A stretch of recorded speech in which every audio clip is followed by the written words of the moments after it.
하나님 말씀 함께 보시겠습니다. 구약 성경 예레미야 애가 3장 19절에서 33절까지 말씀입니다.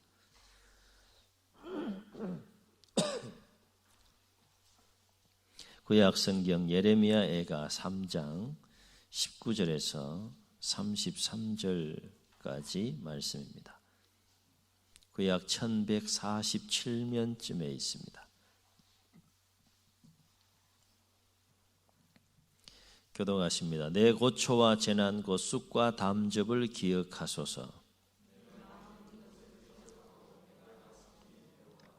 이것을 내가 내 마음에 담아 두었더니 그것이 오히려 나의 소망이 되었사오면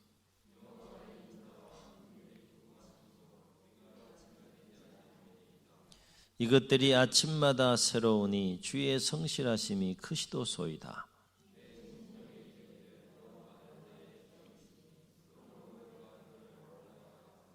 기다리는 자들에게나 구하는 영혼들에게 여호와는 선하시도다.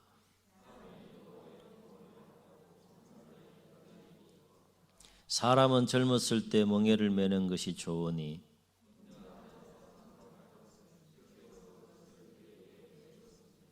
그대의 입을 땅에 티끌에 댈지어다. 혹시 소망이 있을지로다.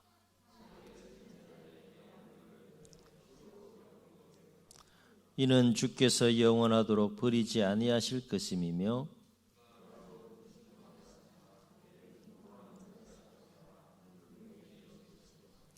주께서 인생으로 고생하게 하시며 근심하게 하심은 본심이 아니시로다. 아멘. 탈무드에 나오는 이야기입니다. 한 번쯤 들어봤을 법한 유명한 이야기인데, 랍비 아키바라고 하는 사람이 개와 나귀와 램프를 가지고 여행을 하고 있었습니다. 여행을 하던 중에 해가 지자 한 채의 흙간에서 잠을 자기로 합니다. 잠을 자기 전에 책을 읽기 위해서 램프에 불을 켰는데 그만 바람이 불어서 램프에 불이 꺼져 버렸어요. 그래서 잠을 청하고 잠을 자는 사이에 또 다른 불행한 일이 생겼는데 밤사이에 여우가 개를 잡아먹고 사자가 나귀를 잡아먹는 안타까운 일이 발생하게 된 겁니다. 아침에 일어나니까 얼마나 황당하겠어요. 여행에 필요한 것들을 가지고 출발했는데 다 사라진 거예요. 그래서 아침이 되어서 램프만 가지고 길을 걷다가 어느 마을에 도착하게 되었는데 자세히 보니까 밤새 그 마을에 도둑이 쳐들어와가지고 그 마을 모든 사람들 다 몰살시켜버린 거예요. 만일 램프가 꺼지지 않았으면 이 랍비도 도둑에게 발견되어서 죽임을 당했을 것이고 개와 나귀가 살아있었다고 하면 또한 그 짖는 소리로 인하여서 도둑에게 발견되어 죽임을 당했을 것입니다. 그런데 모든 것을 잃은 것 덕분에 모든 것을 잃어버린 것 때문에 오히려 자신의 목숨을 살릴 수 있었다라고 하는 거예요. 역설의 진리가 여기가 있는 것이죠. 그래서 랍비는 이 일로 인하여서 최악의 상태에서도 인간은 희망을 잃어서는 안 된다. 나쁜 일이 좋은 일도 연결되는 경우가 있을 수 있다라고 하는 중요한 교훈을 믿고 깨닫게 되었다라고 하는 거예요. 우리에게 짤막한 예화지만 참 인생을 살아가는 일에 있어서 중요한 교훈과 가르침을 줍니다. 예화를 통해서 우리가 주목할 것은 뭔가 하면 사람이 아무리 상황이 최악의 상황이라 할지라도 그 상황 속에서 소망을 잃어버리지 않는다면 그 상황은 얼마든지 극복해 나갈 수 있다라고 하는 거죠. 아멘. 상황은 좋을 수도 있고 나쁠 수도 있고 나쁠 수도 있고 좋을 수도 있고 들쭉날쭉하면서 하루하루의 삶의 우리 인생의 여정이 흘러가지 않습니까? 뭐 좋을 때 상관없지만 설령 최악의 상황 속에 내가 놓여 있다 할지라도 그 상황 속에서 내가 소망을 잃어버리지 않는다면 소망이 꺾이지 않는다면, 소망이 무너지지 않는다면 그것이 그 상황을 능히 반전시키고 그 상황을 능히 새롭게 열어갈 수 있는 또 힘이 될 수 있다. 그래서 새로운 삶을 향해 나아갈 수 있다라고 하는 거죠. 문제는 상황의 문제가 아니라 마음의 문제라고 하는 것이죠. 오늘 말씀은 그 유명한 눈물의 선지자 예레미야 선지자가 무서운 하나님의 심판으로 인하여서 망해버린 그 참혹한 나라의 현실과 백성들의 모습을 바라보고 경험하면서 슬픔 가운데 부른 노래의 한 부분입니다. 참고로 이 예레미야 선지자는 열왕기하 24장, 25장을 끝으로 500년 동안 이어왔던 왕정의 역사가 거의 이제 끝을 향해서 나아가는 그 무렵에 남왕국 유다의 마지막 5명이 통치할 때 활동했던 선지자이고 또 나라가 멸망한 이후에 포로 시대 때까지 활동한 선지자가 바로 이 예레미야 선지자라고 할 수 있겠습니다. 16대 요시야 왕을 시작하고 요시야 왕부터 마지막 20대 왕인 왕정사 500년 역사의 마지막 왕이라고 할 수 있죠. 시드기야 왕 때까지 활동을 하고 이후 포로기까지 하나님의 부름을 받아서 선지자로 활동했던 이 예레미야 선지자의 활동은 예루살렘이 BC 586년경에 멸망을 하게 되는데 그 예루살렘 멸망을 기점으로 해서 이전의 사역과 이후의 예레미야의 사역으로 나누어서 생각해 볼 수 있습니다. 예루살렘 멸망 이전에 예레미야 선지자의 그 주로 예언의 활동의 그 사역의 내용은 뭐였는가 하면 왕과 지도층들을 향하여서 이제 하나님의 심판은 결정났다. 나라가 이제 그 죄악으로 인하여서 하나님의 심판을 받아서 바벨론에 의하여 곧 멸망을 하게 될 터이니 힘들지만 하나님의 그 섭리를 받아들이고 인정하고 바벨론에게 항복함으로써 힘없는 백성들에게 닥칠 그 고난과 피해를 최대한 줄이고 노력해 보려고 몸부림치는 그 사역의 내용이 예레미야 선지자의 전반기 사역이라 할 수 있겠습니다. 그리고 그럼에도 불구하고 이 왕과 지도층의 사람들은 예레미야를 통한 하나님의 말씀을 귀담아 듣지 않습니다. 그래서 결국 586년 BC 586년 바벨론 느부갓네살 왕에 의하여서 남왕국 유다가 멸망을 하게 되죠. 참혹하고 비참하게 멸망을 당하게 됩니다. 그리고 그 이후 멸망 이후 예레미야의 후기 사역의 내용을 보게 되면 참혹하게 하나님의 심판을 받아서 멸망한 그 나라의 현실과 참담한 백성들의 모습을 보면서 마음이 좋을 리가 없죠.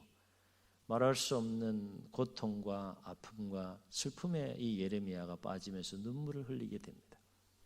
그러나 그 가운데서도 포로기 이후에 있을 이스라엘 백성들을 향한 하나님의 회복의 역사에 대한 희망을 노래하면서 이스라엘 백성들로 하여금 본토에 있는 백성들이나 이미 1차, 2차, 3차를 통하여서 포로 생활을 하고 있는 백성들을 향하여서 포로 이후에 70년의 역사가 끝이 나고 나면 새롭게 회복시켜서 새롭게 재건할 공동체를 미리 또 마음으로 삶으로 준비할 것을 위해서 노력하는 예레미야 선지자의 후반기 사역의 모습을 볼 수 있게 됩니다.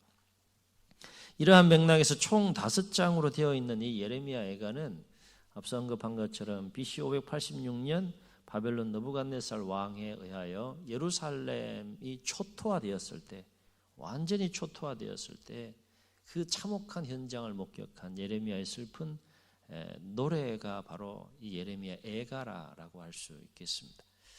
남유다가 바벨론에 의해서 멸망당할 당시의 모습은 실로 말로 다 표현할 수 없을 만큼 망연자실한 그런 절망적인 모습이었는데 2장 11절을 보게 되면 그때의 예레미야의 심정이 어땠는지를 이렇게 표현해요. 내 눈이 눈물로 상하며, 얼마나 울었으면 눈물로 눈이 상해버렸다는 거죠. 내 창자가 끊어지며 내 간이 땅에 쏟아졌다.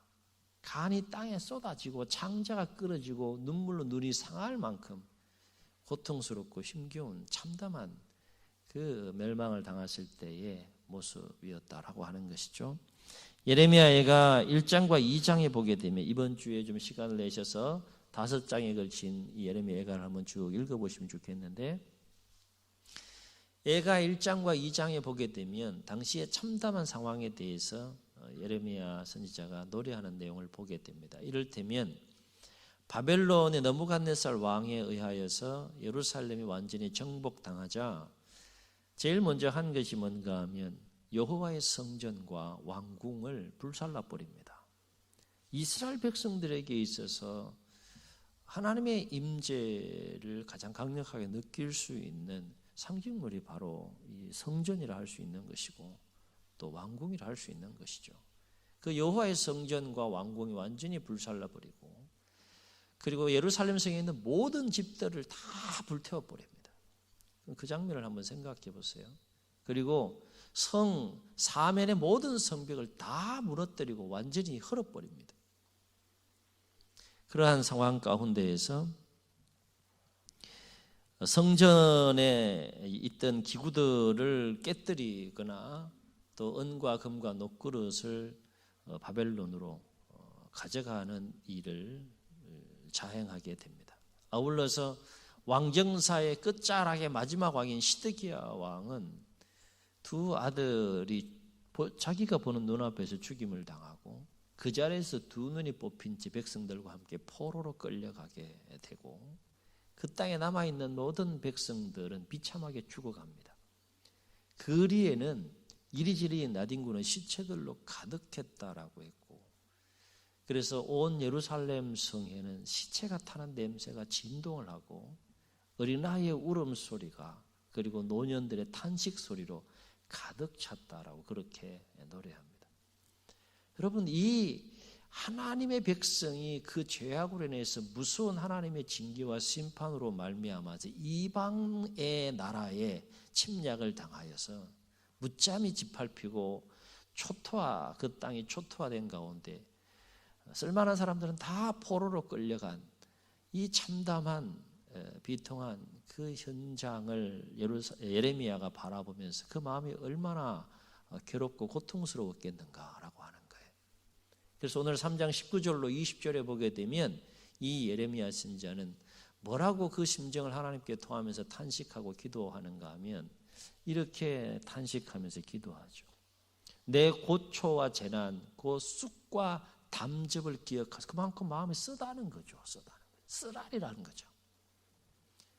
내 마음이 그것을 기억하고 내가 낙심이 됩니다라고 탄식하며 예레미야는 하나님 앞에 그 심경을 토하면서 기도하는 모습을 볼 수 있습니다. 그런데 21절 이하를 보게 되면 그토록 고통스럽고 아프고 슬픈 예레미야의 마음 속에 그 모든 고통과 아픔과 슬픔을 능히 이길 만한 소망이 새롭게 회복되는 모습을 볼 수 있게 돼요. 여러분, 이게 쉬운 것이 아니잖아요. 지금 짧게 제가 그 참담한 현실에 대해서 요약해서 말씀을 드렸지만 그것을 실제로 바라보는 그 현장 가운데 있었던 이 예레미야, 그 10년 가운데 새롭게 소망이 싹튼다는 거, 이게 결코 쉬운 것이 아니거든요. 사람이 더 이상 무너질 수 없을 정도로까지 마음이 완전히 무너질 수밖에 없는 참담한 현실 가운데에서 다시 소망의 마음이 싹튼다는 게 결코 쉬운 것이 아닌데, 무엇 때문에 그러면 그토록 고통스럽고 아프고 슬픈 예레미야의 마음 속에 그 모든 것들을, 아프고 어두운 마음들을 이길 만한 소망이 싹트게 했는가? 그렇습니다. 예레미야는 그 고통과 아픔과 슬픔의 현장에서 하나님을 바라보았다는 거예요. 하나님을 바라본 거예요. 그래서 예레미야는 21절에서 뭐라고 고백하며 노래했습니까? 이것을 내가 내 마음에 두었더니, 그것이, 여기서 그것이라고 하는 것은 그 참담한 현실을 말하는 거예요. 이것을 내가 내 마음에 두었더니 그것이 오히려 나의 소망이 되었다라고 고백합니다. 그렇다면 여기서 이것은 무엇을 말하는 것일까? 그렇습니다. 이것은 예레미야가 고통스러운 자신의 마음에 담아둔 것은 하나님이었다는 겁니다. 하나님. 그래서 예레미야는 24절에서 뭐라고 고백하며 노래했습니까? 내 심령에 이르기를 여호와는 나의 기업이시니 그러므로 한번 따라해 보시겠습니다. 그러므로 내가 그를 바라리라. 아멘. 내 심령에 이르기를 여호와는 나의 기업이시니 그러므로 내가 그를 바라리라 하도다 그랬어요. 말할 수 없는, 말로 형언할 수 없는 고통과 아픔과 슬픔의 현장에서 하나님을 마음에 담고 그 하나님을 바라봤더니 그토록 고통스럽고 절망적인 상황 속에서 내가 소망을 가질 수 있었다라고 하는 거죠. 그래서 내가 누구를 바라본다는 거예요? 그러므로 내가 하나님을 바라본다. 그렇게 고백하며 노래하는 거예요. 그러니까 하나님의 심판으로 인하여서 비참하게 멸망당한 참혹한 예루살렘의 모습을 바라볼 때에는 말할 수 없는 아픔이 밀려옵니다. 고통이 밀려옵니다. 슬픔이 밀려옵니다. 사람이 무엇을 보는가에 따라서 마음의 상태가 다른데 참혹한 그 비참한 예루살렘 모습 볼 때는 그 고통과 아픔과 슬픔이 막 밀려오는 거예요. 그러나 그럼에도 불구하고 하나님을 바라보았더니 그 마음에 다시금 새롭게 무엇이 회복되었다는 겁니까? 소망이 회복되었다는 거예요. 하나님을 바라보는 것이 얼마나 중요한지, 하나님을 바라보는 삶이 우리의 삶 가운데 얼마나 놀라운 삶을 살게 하는지를 이 예레미야의 모습을 통해서 우리가 다시 한번 목격할 수 있다는 거예요. 사랑하는 성도 여러분, 우리가 여기서 주목할 것은 뭘까요? 아무리 절망적인 상황 속에서도 하나님을 바라볼 수만 있다면 소망이 생긴다는 거예요. 아멘. 아멘. 문제는 우리가 하나님을 바라봐야 한다는 것인데, 내가 처한 절망적인 상황에서 하나님을 바라본다는 것이 결코 쉽지 않다는 게 문제인 것이죠. 왜냐하면 사람이 깊은 절망 상황 가운데 낙심할 수밖에 없는 상황 가운데 처하게 되면 그 상황에 마음이 짓눌릴 수 있기 때문에 그래요. 다 경험해 보셔서 아시잖아요. 하나님을 평소에 잘 섬기고 경외하는 사람들이라고 할지라도 막상 뜻하지 않은 그 말할 수 없는 고난을 당하거나 시련을 당하거나 어려움을 당하게 되면 그 상황에 마음이 짓눌려서 기도가 안 돼요. 탄식만 나오는 거죠. 사람이기 때문에 상황에 그 마음이 짓눌릴 수가 있는 거예요. 그런 상황 가운데에서 하나님을 바라볼 수 있다는 거. 오늘 예레미야의 상황은 더 말할 수 없는 상황 아니겠습니까? 더 비통한 상황, 더 참혹한 상황 아니겠어요? 그런 상황 가운데서 하나님을 바라본다는 것, 결코 쉬운 것이 아니라고 하는 것이죠. 그러나 분명한 것은 과연 누가 절망적인 상황 속에서 하나님을 바라볼 수 있는가라고 하는 것인데, 여러분, 누가 절망적인 상황 속에서 하나님을 바라볼 수 있을까요? 그렇습니다. 우리는 오늘 예레미야의 모습을 통해서 그 비결을 목격할 수 있는데, 그것은 하나님이 어떤 분이신지를 알고 깨달을 때, 다시요, 하나님이 어떤 분이신지 우리가 알고 깨달을 때 그 모든 절망을 이기고 그 상황을 이기고 하나님을 바라볼 수 있게 된다는 거예요. 분명한 것은 하나님의 백성들은 어떠한 상황 속에서도 그 상황이 더 힘들고 어려운 절망적인 상황일수록 더욱더 하나님을 바라볼 수 있어야 한다라고 하는 것입니다.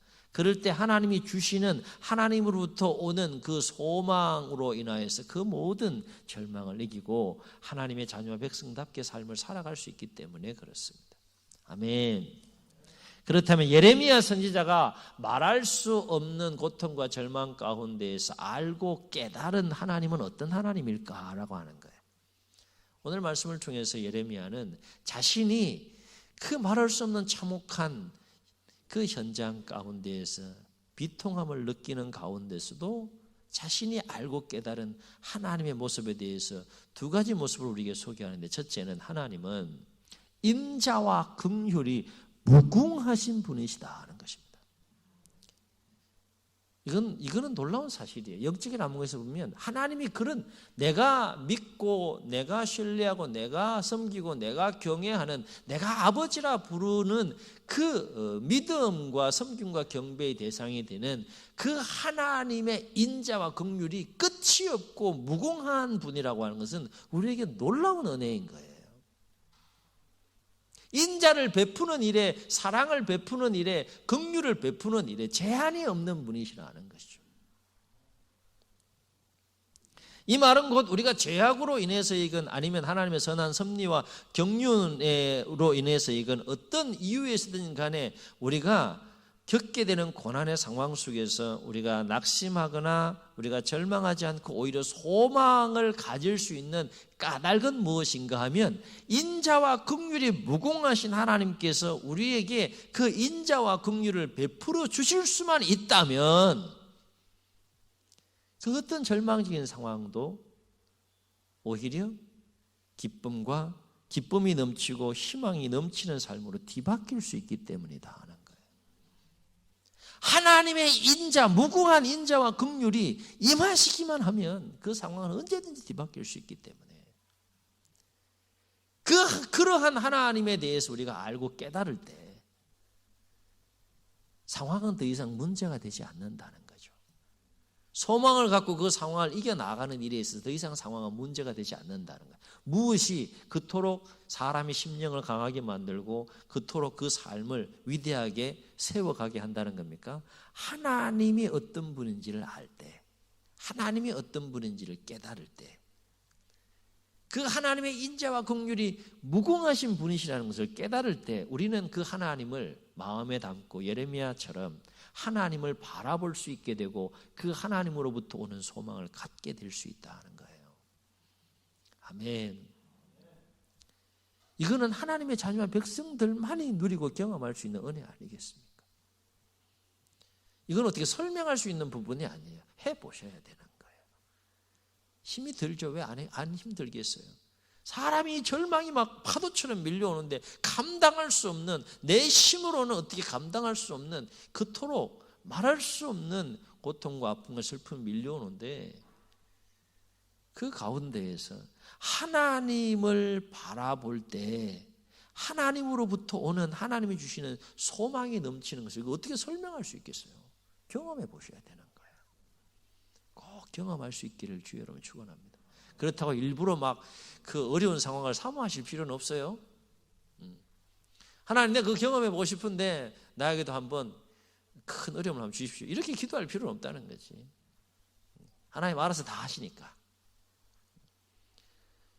어쨌든 삶의 여정 속에서 항상 평탄한 것은 아니잖아요. 항상 평안한 것은 아니잖아요. 어려운 상황을 어떤 상황에서 만나게 됐을 때, 그때 내가 믿고 경외하고 섬기는 하나님의 그 인자와 긍휼은 무궁하신 분이시다. 그것을 기억할 때 우리는 그 하나님을 어떻게 해요? 바라볼 수 있다는 거예요. 그래서 예레미야는 이와 관련해서 뭐라고 고백했습니까? 21절로 25절에서 이것을 내가 내 마음에 두었더니 그것이 오히려 나의 소망이 되었사옴은, 이유를 말합니다. 여호와의 인자와 긍휼이 무궁하심으로 우리가 진멸하지 아니함이니이다. 지금 상황은 진멸한 상황이에요. 그죠? 나라가 망했어요. 치욕적으로 이방인의 침략을 당해서 포로로 끌려간 비통한 상황이 다 끝난 거예요. 인간적으로 보면 다 끝난 겁니다. 그런데 지금 뭐라고 고백하는 거예요, 예레미야가? 이것을 내가 내 마음에 두었더니 그것이 오히려 나의 소망이 되었사옴은 여호와의 인자와 긍휼이 무궁하심으로 어떻게 된다는 거예요? 지금은 비록 이토록 고통스러운 아픔의 현실 가운데 우리가 고난을 겪고 있지만 우리가 진멸되지 아니함이니이다. 이것이 아침마다 새로우니, 이 은혜를 아침마다 느끼는 거예요, 예레미야가. 이것이 아침마다 새로우니 주의 성실하심이 크시도소이다. 내 심령에 이르기를 여호와는 나의 기업이시니 그러므로 내가 그를 바라리라 하도다. 기다리는 자들에게나 구하는 영혼들에게 여호와는 선하시도다. 사람이 여호와의 구원을 바라고 잠잠히 기다림이 좋도다. 희망이 있기 때문에. 무엇에 희망을 거는 겁니까? 하나님의 인자와 긍휼에 희망을 거는 거예요. 하나님의 무궁한 인자와 그 긍휼에 희망을 걸고 소망을 거는 거예요.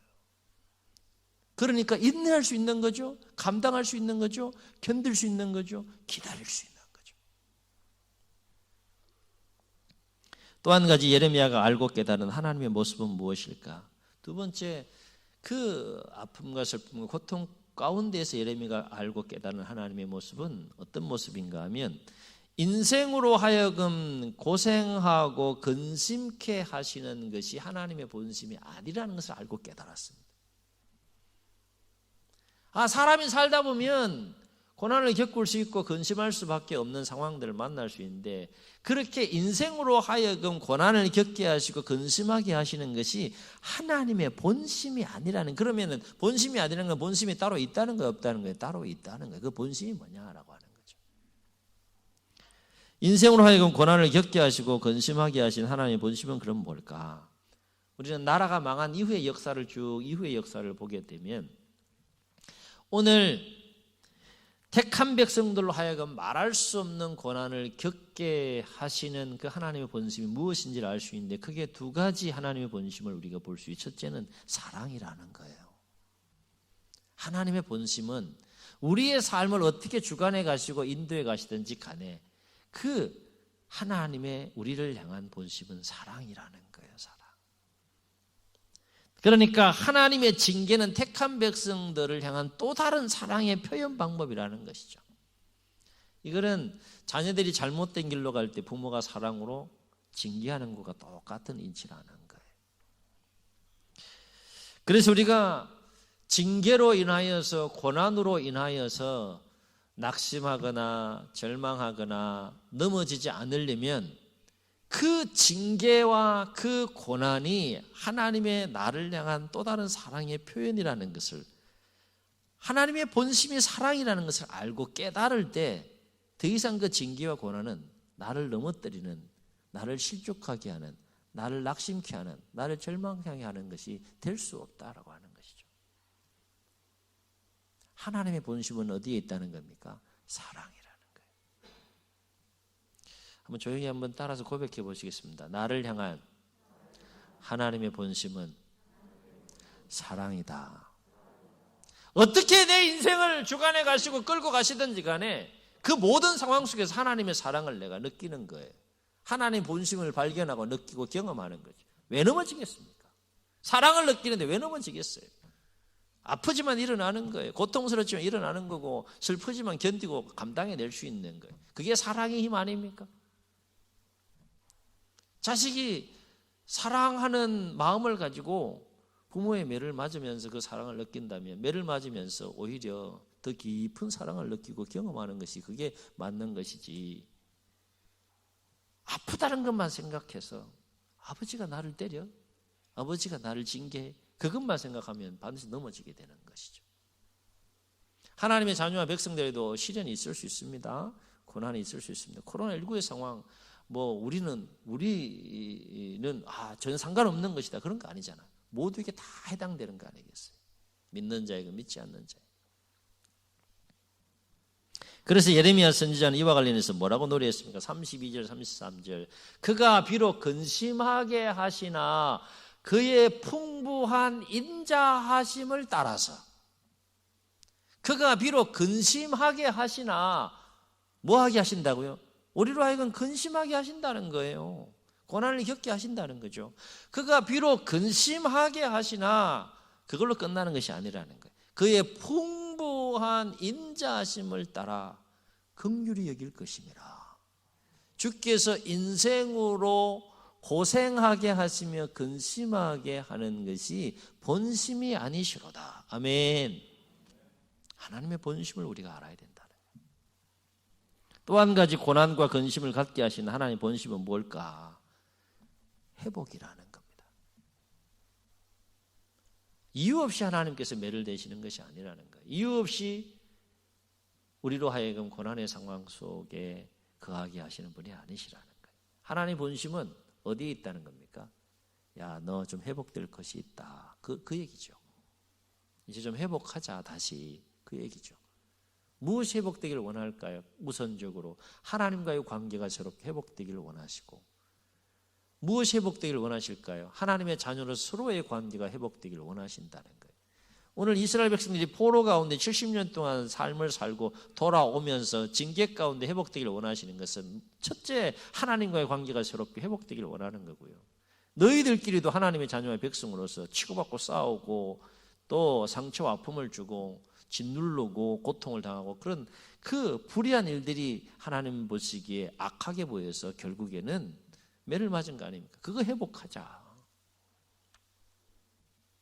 다시 말해 하나님은 고난을 통하여서 하나님 백성들이 그 죄악의 길에서 돌이켜서 다시 하나님을 찾고 의지하며 하나님을 섬기고 경외하는 삶을 살기를 원하신다라고 하는 것이고, 아울러서 하나님과의 관계만 회복될 뿐만 아니라 하나님의 자녀와 백성으로서 서로의 관계도 회복되기를 원하셔서 우리에게 고난을 허락하시고 근심하게 하시는 상황을 맞이하게 하신다라고 하는 것입니다. 또 한 가지 무엇에 대한 회복일까요? 그렇습니다. 하나님은 고난을 통하여서 빼앗기고 무너졌던 그 축복이 다시 회복되기를 원하신다는 거예요. 계속해서 하나님의 자녀와 백성들에게 하나님이 어떤 분이라고 인자와 긍휼이 무궁하신 분이시기 때문에 더 나은 복을 주시길 원하시는 거예요. 그런데 그릇이 깨끗하지 못하네. 담을 수가 없는 거죠. 깨끗이 좀 정리하자. 무엇을 통해 정리하는 겁니까? 고난을 통해 정리하시는 겁니다. 왜 정리하시는 거예요? 원래 하나님의 자녀와 백성들에게 무궁한 인자와 긍휼로 베풀기를 원하신 그 복을 주시고 싶은 거예요. 주시고 싶은 거예요. 여러분, 더러운 곳에 음식을 담습니까? 그건 상식적인 것이 아니죠. 마음의 그릇이 깨끗하지 못할 땐 하나님께서는 그 마음의 그릇을 고난을 통하여 깨끗하게 하심으로 인하여서라도 하나님의 백성들을 축복하기를 원하시는 것이 하나님의 본심이고 마음이다 하는 겁니다. 결국 하나님께서 하나님의 자녀와 백성들로 하여금 고난을 겪게 하시고 근심케 하시는 본심은 어디에 있다는 겁니까? 하나님과 서로에 대한 사랑이 회복되고 관계가 회복이 되고 축복이 회복되기를 원하는 것이었다는 거예요. 그래서 오늘 예레미야는 이러한 하나님과 그 하나님의 본심을 알고 깨닫게 됨으로 말미암아서 어떻게 됐다는 겁니까? 그 고통과 슬픔의 현장에서 다시금 하나님을 바라보며 오히려 소망을 가질 수 있었다라고 그렇게 고백하며 노래하고 있는 거예요. 여러분 생각해 보세요. 고통의 현장에서, 아픔의 현장에서, 슬픔의 현장에서 어떻게 설명할 수 없는 소망의 노래가 흘러나온다는 것, 아름다운 거 아니겠습니까? 예레미야 애가를 쭉 읽어보면 그 고통과 아픔과 슬픔이 막 느껴지는데 그 전체적인 분위기 속에서 소망이 또 싹 흘러나와요. 어떻게 설명할 수 없는, 꼭 한번 이 5장에 해당되는 애가를 꼭 읽어보시기 바랍니다. 그렇습니다. 결국 사람이 낙심하고 절망하게 되는 까닭은 상황의 문제가 아니라 하나님이 어떤 분인지 그리고 그 하나님의 본심이 무엇인지를 알지 못하기 때문이다 하는 거예요. 그게 결론입니다. 이 말은 달리 말해 우리가 어떠한 고난의 상황 속에 있다 할지라도 하나님이 어떤 분이신지를 알고 깨달을 때, 그리고 그 하나님의 본심이, 나를 향한 하나님의 본심이 무엇인지 알고 깨닫게 된다면 자연스럽게 하나님을 바라볼 수밖에 없고 그 하나님으로부터 오는 그 소망을 갖고 그 모든 상황을 능히 감당하며 이기며 승리하는 삶을 살게 된다라고 하는 것입니다. 예레미야의 이 고백과 노래는 오늘 예배에 참여한 우리 모두의 고백과 노래가 될 수 있기를 주의 이름으로 축원합니다. 바로 앞기는 삶의 여정에서 고난을 만났을 때 하나님은 인자와 긍휼이 무궁한 분이시고 그 하나님의 본심은 우리를 향한 사랑과 우리를 향한 그 회복에 있음을 알고 깨달아서 더욱더 선명하게 하나님을 바라보시는 가운데 날마다 소망 중에 승리하는 우리 모두가 될 수 있기를 주의 이름으로 축원합니다. 기도하시겠습니다. 그렇습니다. 하나님, 상황의 문제가 아니라 하나님이 어떤 분인지 알지 못하기 때문에 우리를 향한 하나님의 본심이 무엇인지 알고 깨닫지 못하기 때문에 우리는 상황의 어려움 속에서 낙심하고 절망할 때가 얼마나 많은지요. 오늘 예레미야 선지자의 이 슬픈 노래 가운데, 아픈 노래 가운데, 고통스러운 노래 가운데 스며 나온 그 모든 것을 이기고 뚫고 나오는 그 소망의 노래, 그가 소망의 노래를 부를 수 있었던 그 이유와 비결을 우리가 함께 깨닫고 어떤 상황 속에서도 특별히 힘들고 어려운 상황 속에서 더욱더 인자와 긍휼이 무궁하신 하나님, 사랑과 회복을 주시기를 원하시는 그것이 하나님의 본심인 그 하나님을 바라보면서 소망 중에 인내하고 승리하는 우리 모두가 될 수 있도록 역사하여 주옵소서. 이제는 우리 주 예수 그리스도의 은혜와 하나님의 무궁하신 사랑하심과 성령님의 감화 감동 교통하시는 역사가 모든 상황 속에서, 특별히 고난의 상황 속에서 인자와 긍휼이 무궁하신 하나님, 사랑과 또 회복을 통하여 더 행복한 삶을 살기 원하시는 그 하나님을 바라보면서 소망 중에 인내하고 감당하고 승리하는 삶을 살아가기로 새롭게 결단하는 주의 백성들 머리 위에 영원토록 늘 함께하여 주옵시기를 간절히 축원하옵나이다. 아멘.